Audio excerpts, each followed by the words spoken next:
लोगों ने इलेक्ट्रोस्टैट में गॉस लॉ के बारे में पढ़ा है। आइए शुरुआत करते हैं इलेक्ट्रिक पोटेंशियल एनर्जी और इलेक्ट्रिक पोटेंशियल के बारे में।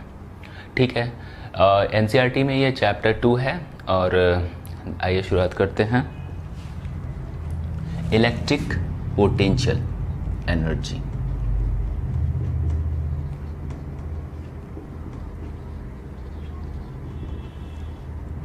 इलेक्ट्रिक पोटेंशियल एनर्जी को समझते हैं। Suppose we have a charge creating field around it. मान लो कि हमारे पास एक चार्ज है और ये चारों ओर अपने एक फील्ड क्रिएट कर रहा है। ठीक है, ये जो डिस्टेंस होगा इसे इन्फिनिटी कहते हैं। यहाँ तक ये किसी दूसरे बॉडी पे अपना इन्फ्लुएंस शो कर सकता है, दिखा सकता है। किसी दूसरे बॉडी को अगर इसके अंदर रखोगे तो उस पर ये फोर्स एक्सर्ट करा सकता है। ठीक है, सपोज हमने क्या किया, एक क्यू चार्ज लिया और इसको इस फील्ड के अंदर ला रहे हैं और इस फील्ड के अंदर इस पी पॉइंट पर हमने लाकर रख दिया जो कि इस चार्ज बॉडी से आर डिस्टेंस की दूरी पर है। तो इलेक्ट्रिक पोटेंशियल एनर्जी को हम डिफाइन करते हैं amount of work done to bring a charge Q from infinity to that point. अगर किसी पॉइंट पे इलेक्ट्रिक पोटेंशियल एनर्जी चाहिए तो इस पॉइंट पे जो इलेक्ट्रिक पोटेंशियल एनर्जी की वैल्यू होगी वो इक्वल होगी इस चार्ज को यहाँ तक लाने में किया गया कार्य। ठीक है, तो ये आप सिंपली इसको डिफाइन कर सकते हैं, डेफिनेशन इसका लिख सकते हैं। Electric potential energy E at any point inside field is the amount of work done to bring a charge Q from infinity to that point। ठीक है, by external agency यहां लिखना होगा।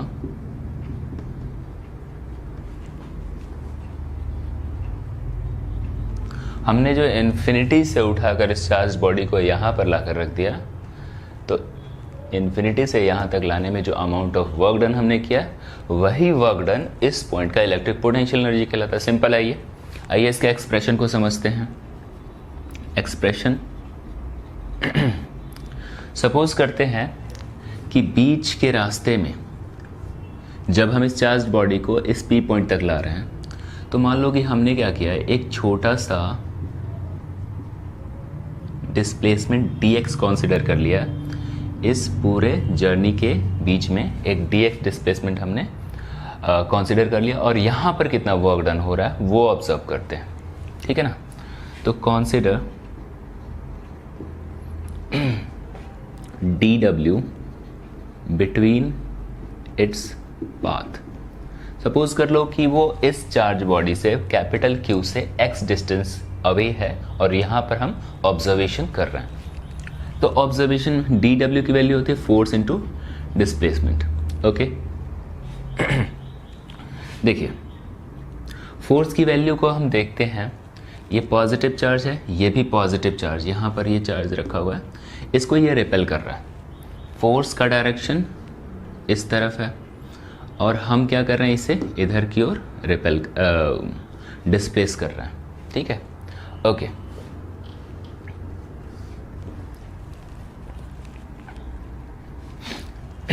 लेकिन एक्सटर्नल एजेंसी फोर्स इस ओर लगाएगी और displacement भी इधर की ओर ही होगा। तो फोर्स की वैल्यू हो जाती है 1/4πε0 Q/x² इंटू dx। ये हमारा छोटा सा वर्क डन हो जाता है इस पूरे पाथ के बीच में, छोटा सा वर्क डन। ओके, हमने क्या करना है, पूरा का पूरा वर्क डन निकालना है। इन्फिनिटी से लेकर आर तक टोटल वर्क डन चाहिए, तो हमने क्या करना होगा, इंटीग्रेट करना होगा टोटल वर्क डन के लिए। तो W इज इक्वल्स टू 1/4πε0। ये हमने इंटीग्रेट कर दिया, इस छोटे से वर्क डन को इंटीग्रेट कर दिया और इंटीग्रेट करने के बाद ये टोटल वर्क डन बन जाता है। इंटीग्रेशन का मतलब होता है एडिशन। ये छोटे छोटे सारे वर्क डन, इसके पाथ के बीच में जो जितने छोटे छोटे वर्क डन हैं ये सारे एडअप होते जाएंगे। ठीक है, यहाँ पर आपको क्या करना होगा, Q 4 pi epsilon not 1 upon में x square into D x. यहाँ पर आपको लिमिट लेनी होगी इन्फिनिटी टू r। ठीक है, आइए इधर देख लेते हैं। वर्क डन की वैल्यू हो जाएगी Q 4 pi epsilon naught minus 1 upon x infinity to r। पहले अपर लिमिट को रखते हैं 1 अपॉन r, बीच में माइनस, फिर इस लोअर लिमिट को रखते हैं 1 अपॉन इन्फिनिटी 0 हो जाता है ये, Q 4 pi epsilon not 1 upon r, ये वैल्यू 0 हो गई। तो ये हमारा वर्क डन आ जाता है। ये work done by external agency है। आपको याद रखना होगा जो पोटेंशियल एनर्जी स्टोर होगी, ये आपकी पोटेंशियल एनर्जी है, वो नेगेटिव ऑफ वर्क डन के इक्वल होती है, work done by external agency.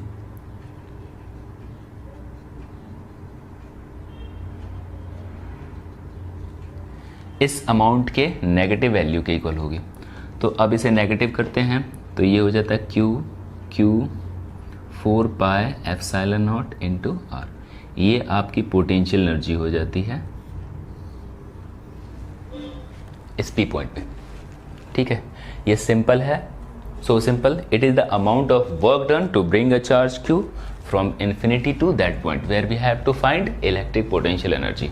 Now इसे तो अभी आपने देखा यहाँ पर एक चार्ज क्यू है, यहाँ पर एक स्मॉल क्यू है, इनके बीच सेपरेशन आर है, तो इसके बीच पोटेंशियल एनर्जी की वैल्यू हो जाती है 1 upon 4 pi epsilon naught Q upon are.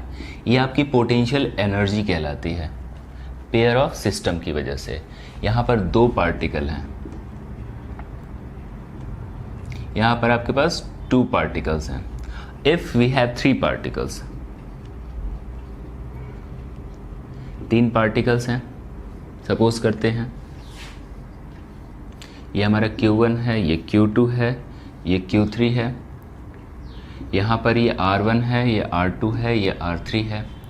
अब कितने पेयर बनते हैं यहाँ पर, 1 2 3। तो इस केस में आपकी पोटेंशियल एनर्जी हो जाएगी 1 upon 4 pi epsilon not Q1 Q2 upon में R1, एक ये पेयर हो जाता है 1 अपॉन 4 पाई एप्सिलॉन नॉट, एक ये पेयर हो जाता है 1 अपॉन 4 पाई एप्सिलॉन नॉट, और एक ये पेयर Q1 Q3 अपॉन में R3। तो आप देख रहे हैं जितने पेयर का फॉर्मेशन होता है उतनी पोटेंशियल एनर्जी आपके पास होगी। जैसे हमारे पास 4 पार्टिकल्स हैं, 4 पार्टिकल्स के केस में कितने पेयर का फॉर्मेशन होगा, जैसे कि ये A है, B है, C है, D, और हमें पोटेंशियल एनर्जी पता करनी है। तो AB की वजह से एक पोटेंशियल एनर्जी होगी, इस BC की वजह से एक पोटेंशियल एनर्जी होगी, CD की वजह से एक पोटेंशियल होगी, DA की वजह से एक पोटेंशियल होगी, फिर इस पेयर की वजह से भी होगी, डायगोनल की वजह से, तो UAC और UBD, इन दोनों की वजह से भी जो यहाँ पर पेयर का फॉर्मेशन होगा 6 पेयर बनेंगे और टोटल पोटेंशियल एनर्जी आप पता कर सकते हैं। ठीक है, सिंपल है ये भी। बस Q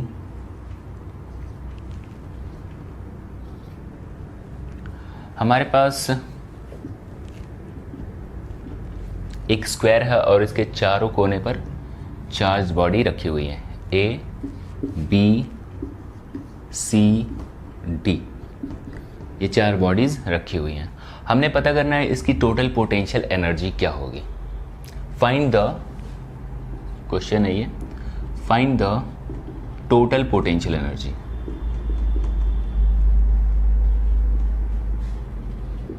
ऑफ द सिस्टम।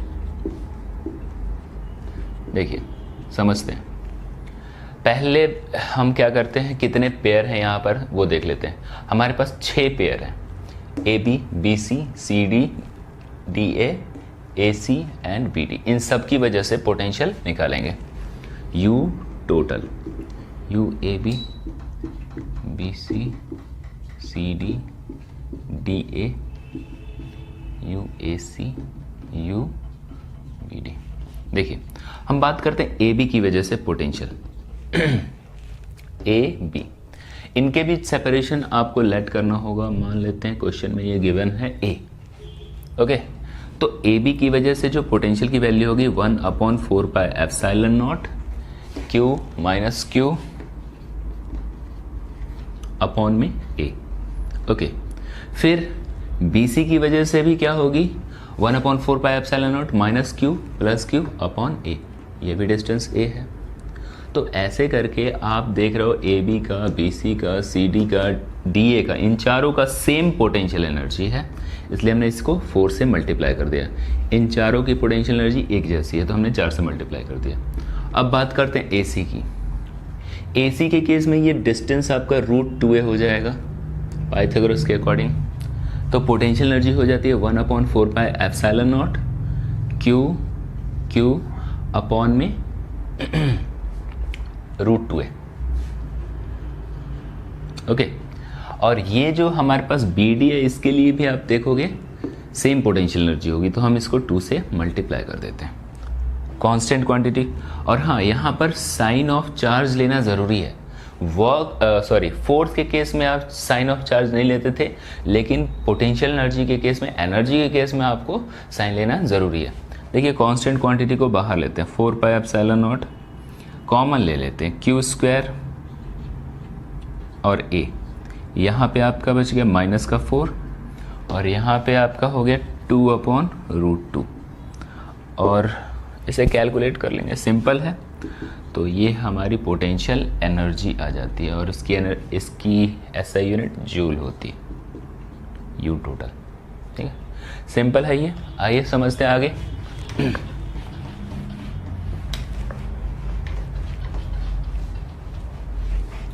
अब देखते हैं इलेक्ट्रिक पोटेंशियल के बारे में। सिर्फ पोटेंशियल, इलेक्ट्रिक पोटेंशियल, एनर्जी नहीं, सिर्फ इलेक्ट्रिक पोटेंशियल। तो जैसा कि हमारे पास ये चार्ज था और ये इसके चारों तरफ फील्ड था, आप Q चार्ज बॉडी को इन्फिनिटी से इस पॉइंट पर ला कर रखते थे, इस P पॉइंट पे ला कर रखते थे, लेकिन अब इस Q के बदले हमने यूनिट कूलाम को यहाँ से यहाँ तक ट्रांसफ़र करना होगा, इन्फिनिटी से R तक ट्रांसफ़र करना होगा। तो Q की वैल्यू अगर 1 कूलाम है और आप इन्फिनिटी से P पॉइंट तक ला कर रख रहे हैं, तो इस केस में जो अमाउंट ऑफ वर्क डन आप करोगे वो इलेक्ट्रिक पोटेंशियल कहलाता है, ठीक है।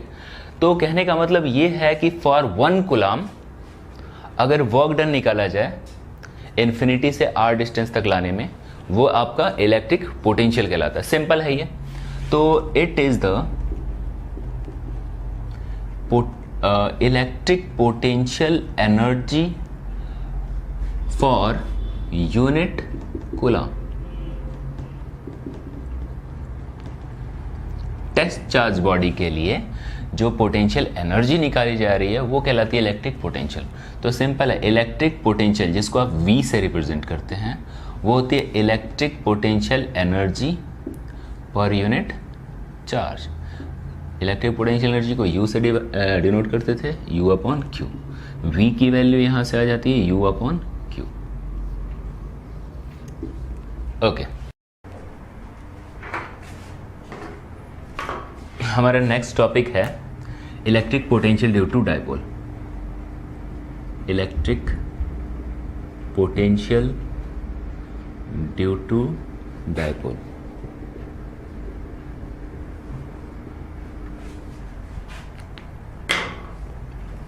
सपोज करते हैं हमारे पास एक डायपोल है, यहां पर आपने +Q और यहां -Q, ये दो चार्ज बॉडी, इस डायपोल के दो चार्ज हैं, अपोजिट साइन के हैं। इनका सेंटर O है, इनके बीच का सेपरेशन 2a है। आपको पता है डायपोल का डायरेक्शन नीचे होगा, माइनस से प्लस की ओर होता है। हमने क्या करना है, कोई एक पॉइंट सेलेक्ट करना है। ये पॉइंट सेलेक्ट कर लेते हैं, P पॉइंट, और इस पॉइंट पर हमें पोटेंशियल मेज़र करना है बिकॉज ऑफ दिस डायपोल, ठीक है, ओके। आपने दो चीज़ें लेट करनी होंगी। एक R1 लेट कर लेते हैं, जो इस पॉइंट से, इसे आप A लेट कर लो, इसे आप B लेट कर लो। तो इन दोनों पॉइंट से डिस्टेंस, ये R1 लेट कर लेते हैं, ये R2 लेट कर लेते हैं। ये दो चीज़ें आपको लेट करना होगा। ठीक है, हमारे पास ये डाइपोल है और इसके सेंटर से इस पॉइंट पर जो R डिस्टेंस ये गिवन है, ये लेट नहीं करना। यहाँ पर हमें क्या करना है, पोटेंशियल मेज़र करना। ठीक है, हमने ये दो चीज़ें लेट कर ली और ये भी अज्यूम कर लेते हैं ये थीटा है, इस AB के साथ ये R थीटा एंगल फॉर्म कर रहा है, सपोज कर लेते हैं। ठीक है, हमने P पॉइंट पर टोटल पोटेंशियल मेज़र करना है। आइए शुरुआत करते हैं। देखिए, जो गिवन क्वांटिटी है और जो लेट की हुई क्वांटिटी है, पहले हम इसे समझ लेते हैं। ये R1 R2 हमने खुद से लेट किया हुआ है। आपको गिवन क्या है, ये डाइपोल गिवन है, एंगल गिवन है, R गिवन है, बस। ओके, यहाँ पर कंसिडरेशन नहीं करते हैं, बहुत बड़ा है ये एक्सप्रेशन। तो चलिए देखते हैं। पोटेंशियल एट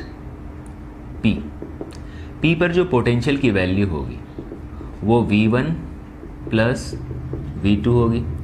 V1 आप लेट कर लेते हैं, इस नेगेटिव की वजह से, वहाँ पर नेगेटिव चार्ज की वजह से वहाँ पर पोटेंशियल जो होगा V1 है, और इस पॉजिटिव Q की वजह से पोटेंशियल V2 है। दोनों को यहाँ लिखते हैं।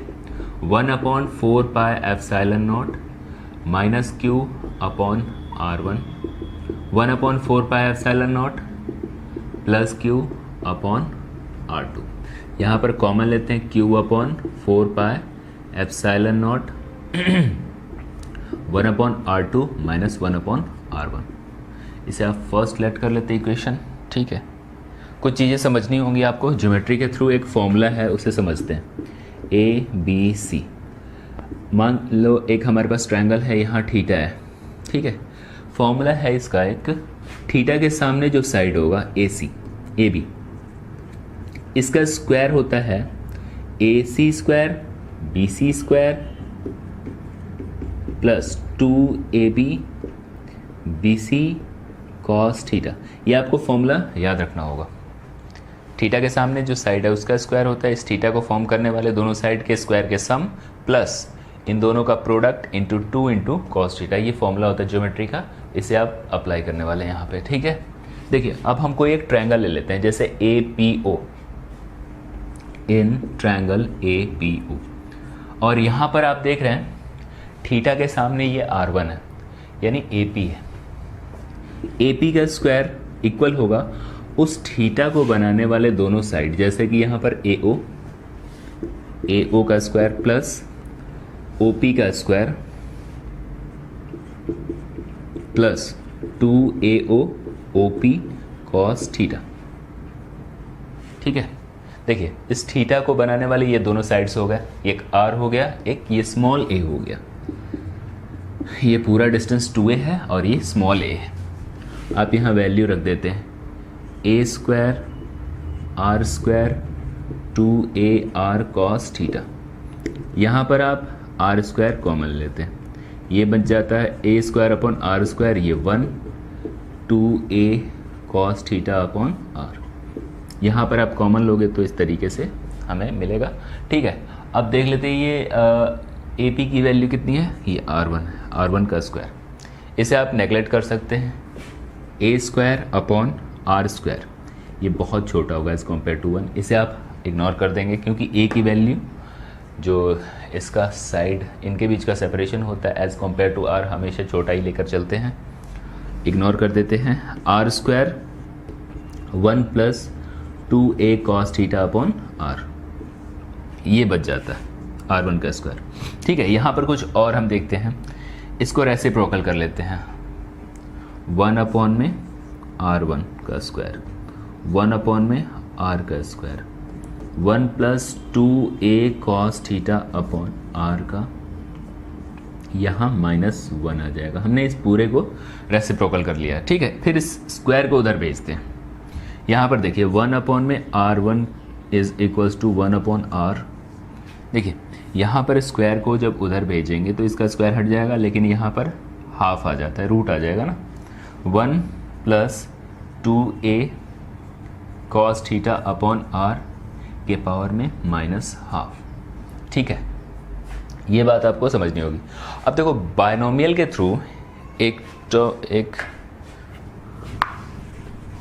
फॉर्मूला है, देखिए जैसे 1 + x⁻⁻n, n फ्रैक्शन में भी हो सकता है, नेगेटिव क्वांटिटी भी हो सकती है।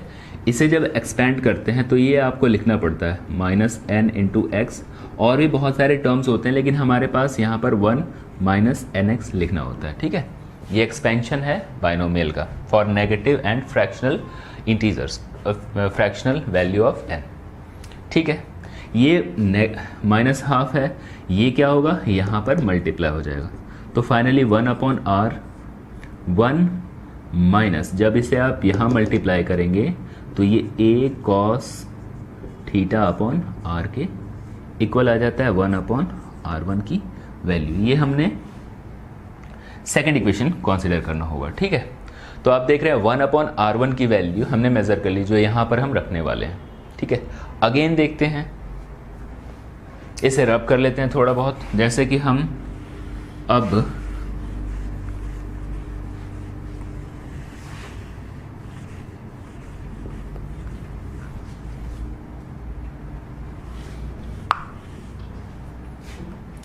इन ट्रायंगल OBP में चलते हैं। OBP यहाँ पर R2 का स्क्वायर इक्वल होगा R² + A² 2AR cos theta, और इसको हम उसी तरीके से फाइनली लेकर चलेंगे जैसा कि हमने ट्रायंगल AOP में किया था। तो मैं फाइनली यहाँ पर 1/r2 की value 1/r 1 + A cos theta upon r लिख देता हूँ। यहाँ पर प्लस क्यों हुआ, बिकॉज ये एंगल 180 - थीटा होगा, और जब cos की जगह पे आप इस थीटा की जगह पे 180 - थीटा रखेंगे, वो प्लस का माइनस का हो जाएगा, जो इस माइनस के साथ मल्टीप्लाई होकर प्लस हो जाएगा। तो फाइनली मैं सिमिलरली लिख दे रहा हूँ यहाँ पर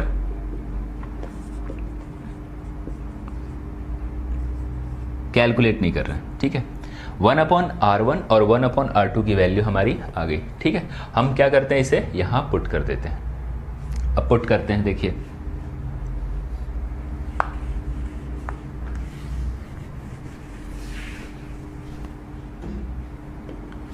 Q/4πε0 1/r2 की जगह पे हम वैल्यू पुट करते हैं 1/r 1 + A cos theta upon r, ये वैल्यू आई थी हमारी।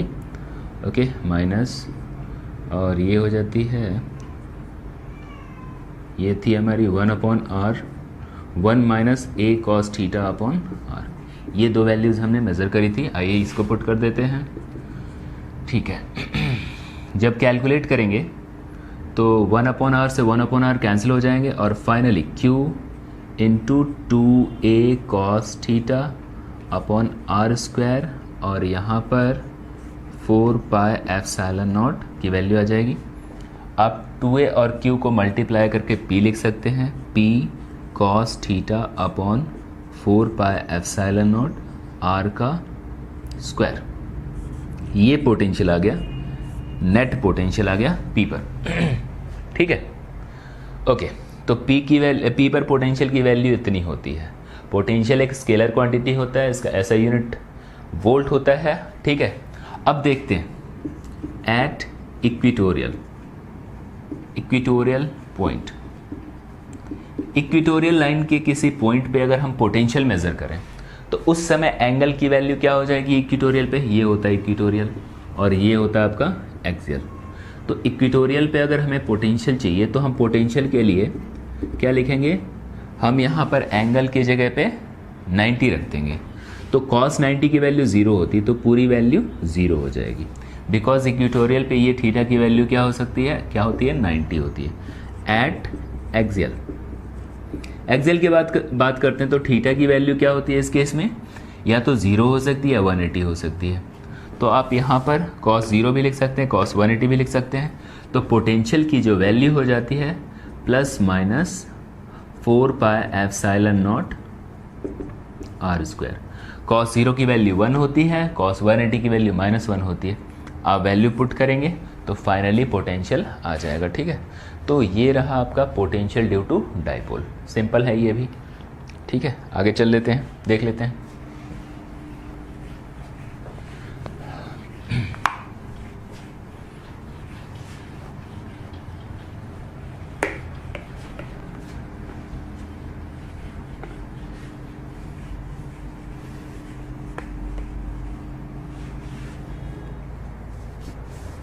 कुछ क्वेश्चंस हैं, उनको पहले कर लेते हैं। देखिए, एक क्वेश्चन है,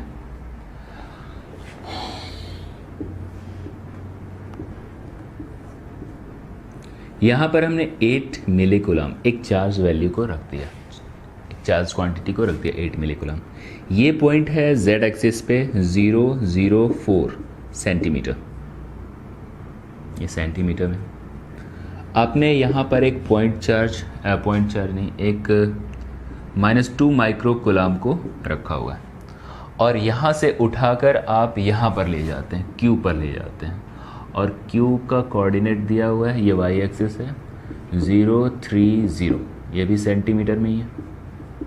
ओके, लेकिन आप डायरेक्ट नहीं ले जा रहे हैं, आप पहले R पर ले जा रहे हैं जो कि 690 से होते हुए आप Q पर पहुंच रहे हैं। ठीक है, सो हमारे पास क्वेश्चन है, यहाँ पर एक 8 मिलीकूलम चार्ज रखा हुआ है, ये एक फील्ड क्रिएट करेगा अपने चारों ओर। हमारे पास 2 पॉइंट है P और Q।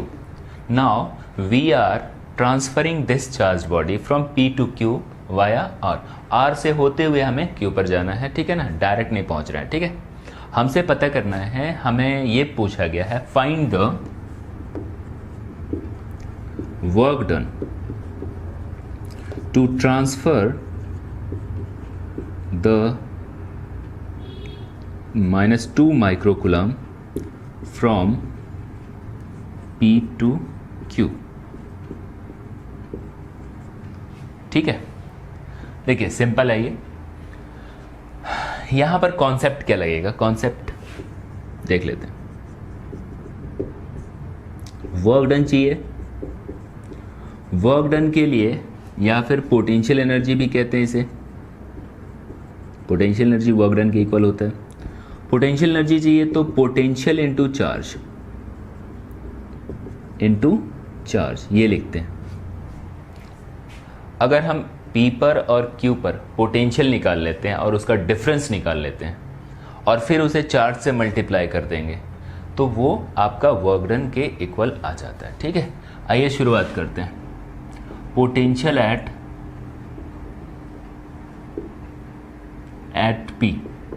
P पर पोटेंशियल को देखते हैं।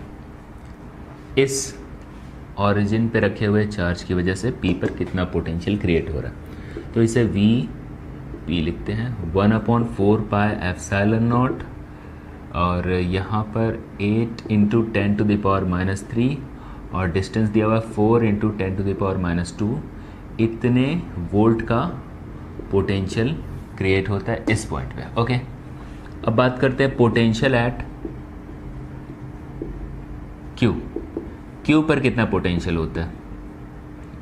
Q पे पोटेंशियल की वैल्यू हो जाती है 1/4 पाई एप्सिलॉन नॉट इंटू इस 8 मिलीकूलम की वजह से Q पे पोटेंशियल 8 × 10⁻³ और ये सेपरेशन कितना दिया हुआ है 3 × 10⁻², और ये वोल्ट आपका पोटेंशियल आ जाता है। ये फर्स्ट और सेकंड लेट कर लेते हैं और इनके बीच का पोटेंशियल डिफरेंस निकाल लेते हैं। आप कहाँ से कहाँ जा रहे हैं, P से Q पे चले जा रहे हैं हम। ठीक है, तो हमें पोटेंशियल चाहिए, तो potential of Q minus potential of P करना, फाइनल में से इनिशियल को माइनस करना होगा। 1/4 पाई एप्सिलॉन नॉट कॉमा ले लेते हैं और 8 × 10⁻³ को भी कॉमन ले लेते हैं, -2 को भी कॉमन ले लेते हैं, 1/3 - 1/4, ये आपके पास चेंज इन पोटेंशियल आ जाता है। ओके, अब आपको क्या करना होगा, वर्क डन चाहिए P से Q पर ले जाने में, तो वर्क डन के लिए पोटेंशियल के चेंज को चार्ज से मल्टीप्लाई कर देते हैं। कौन से चार्ज से मल्टीप्लाई करेंगे, जिसको आप ट्रांसफ़र कर रहे हैं, -2 माइक्रोकूलम से। मल्टीप्लाई करेंगे, क्योंकि आप इस चार्ज को पी से क्यू पर ले जा रहे हैं। देखिए 8 इंटू 10⁻³ और मैं डायरेक्ट वैल्यू रख दे रहा हूँ इसकी 1/4πε0 की। 9 इंटू 10⁹, 8 इंटू 10⁻, ये हो जाता -1 और ये हो जाता 1, ये 12 और अब चार्ज से मल्टीप्लाई करेंगे। चार्ज की वैल्यू है -2 इंटू 10⁻⁻6 एंड फाइनली आप इसे कैलकुलेट करके आंसर निकाल सकते हैं। ये कैंसिल हो गया, 6, 3, 4,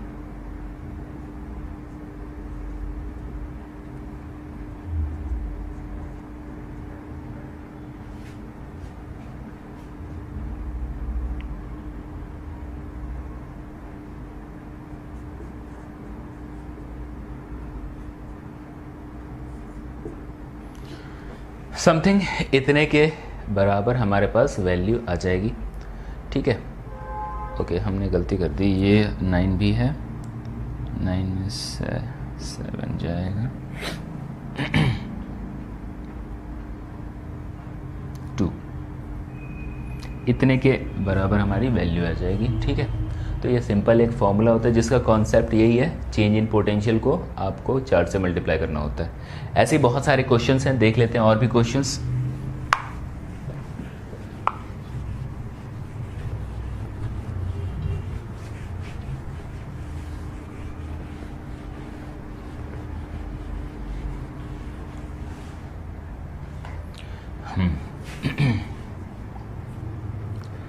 सपोज हमारे पास 2 रिंग हैं और जिस पे चार्ज Q1 और Q2 प्लेस्ड है। ये यूनिफॉर्मली डिस्ट्रीब्यूटेड है, इसका रेडियस r है, सेम इसका भी रेडियस r है और इन दोनों के सेंटर का सेपरेशन जो ये एक्सेस है इसका, इन दोनों का, आप इसे a लेट कर लें, इसे b, इनके बीच सेपरेशन भी r है। ओके, हमसे ये पूछा गया है कि आपको एक बॉडी है, एक स्मॉल चार्ज है -q, इसे a से b पर ट्रांसफ़र करना है। ठीक है, और आपसे पूछा गया वर्क डन क्या होगा। Find the amount of work done to transfer a charge -q नहीं, -q ही ले लेते, from a to b, a से b पर ट्रांसफ़र करने में कितना वर्क डन चाहिए होगा, ये हमें पता करना। सिंपल है, सॉल्यूशन करते हैं इसका। देखिए ये हमारा रिंग है पहला वाला जिस पे चार्ज Q1 है। इस रिंग की वजह से खुद पे कितना पोटेंशियल होगा, अब पता कर लेते हैं। पोटेंशियल एट ए पर कितना पोटेंशियल होगा, तो यहाँ पर 2 पोटेंशियल होंगे, एक V1 होगा, एक V2 होगा।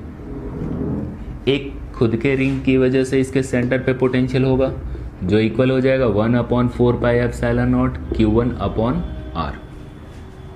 इस Q1 की वजह से इसके सेंटर पे पोटेंशियल Q1/R हो जाता है। ठीक है, फिर again V2।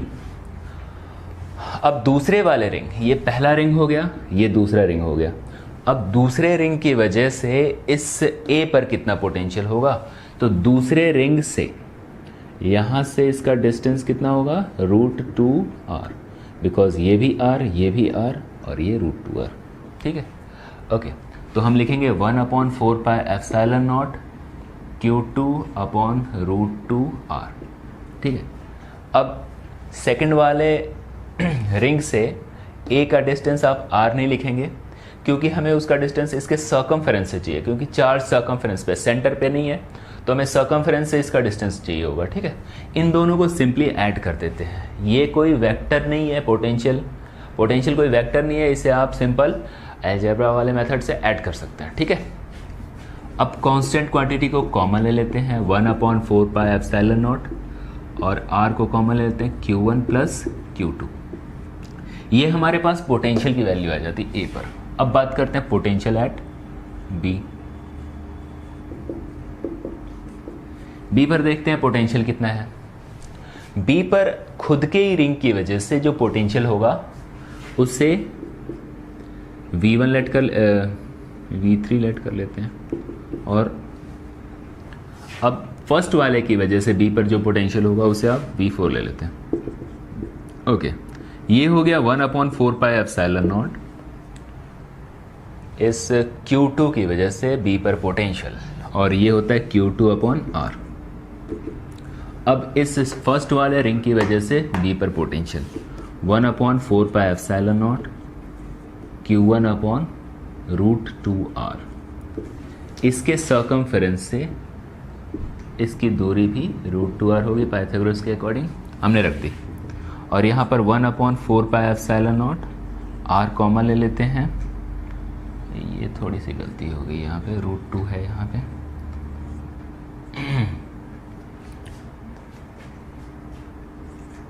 Q2 plus Q1/√2, ये हमारे पास सेकंड है, फर्स्ट है, दो इक्वेशन है।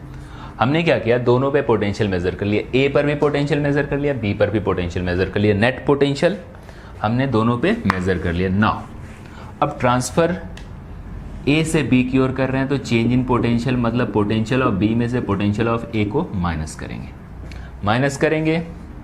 बी का पोटेंशियल ये है, ए का पोटेंशियल ये है। कॉमन लेते हैं पहले, 1/4πε0 R बाहर आ जाता है, इसमें से इसको माइनस करते हैं। Q2 plus Q1/√2 minus Q1 minus Q2/√2। यहाँ पर 1/4πε0 R, Q2 minus Q1, Q1/√2 Q2/√2। और सॉल्व करते हैं।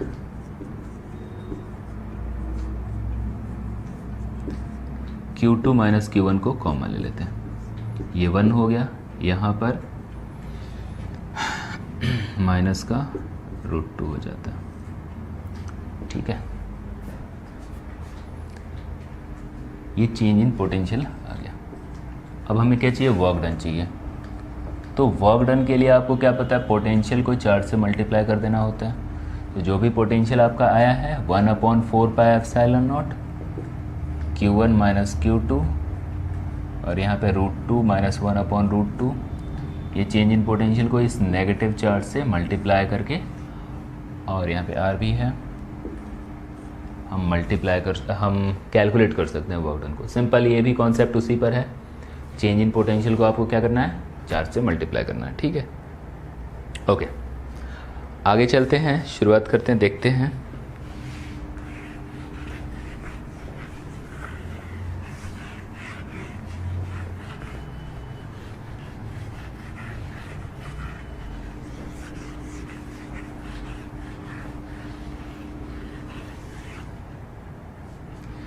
इक्विपोटेंशियल सरफेस के बारे में पहले समझते हैं।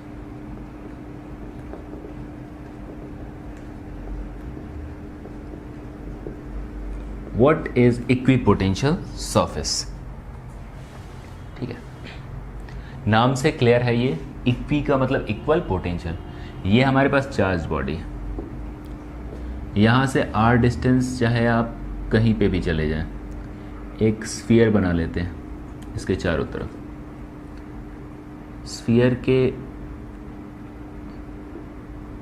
सरफेस पे अगर आप इस चार्ज से इस सरफेस के बीच का डिस्टेंस देखेंगे, इक्वल होगा। तो चारों तरफ का जो हमारा सरफेस बनता है, इस चार्ज की वजह से यहाँ पोटेंशियल सेम होगा। ठीक है, तो ये कहलाता है इक्विपोटेंशियल सरफेस।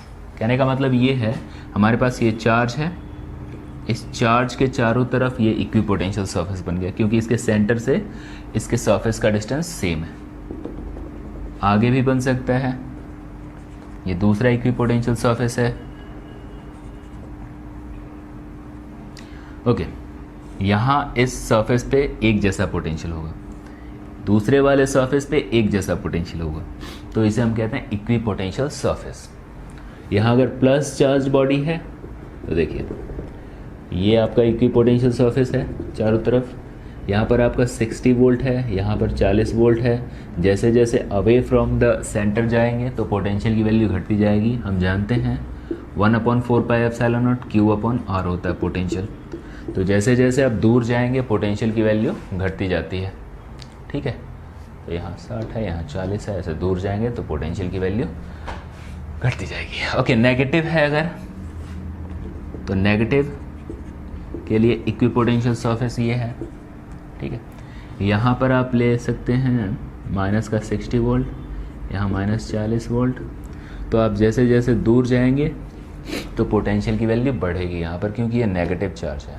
और एक बात, इलेक्ट्रिक फील्ड लाइंस यहाँ से जो निकलते हैं वो हमेशा परपेंडिकुलर होते हैं इस इक्विपोटेंशियल सरफेस पे। कोई भी इक्विपोटेंशियल सरफेस होगा उस पे हमेशा ये परपेंडिकुलर होते हैं। अगर ये पॉजिटिव है तो इससे इमर्ज आउट होंगे, अगर ये नेगेटिव है तो इसमें एंटर करते हैं, ठीक है। तो यहाँ पर भी आप देख रहे हो इलेक्ट्रिक फील्ड लाइंस इक्विपोटेंशियल पे परपेंडिकुलर होते हैं, ठीक है।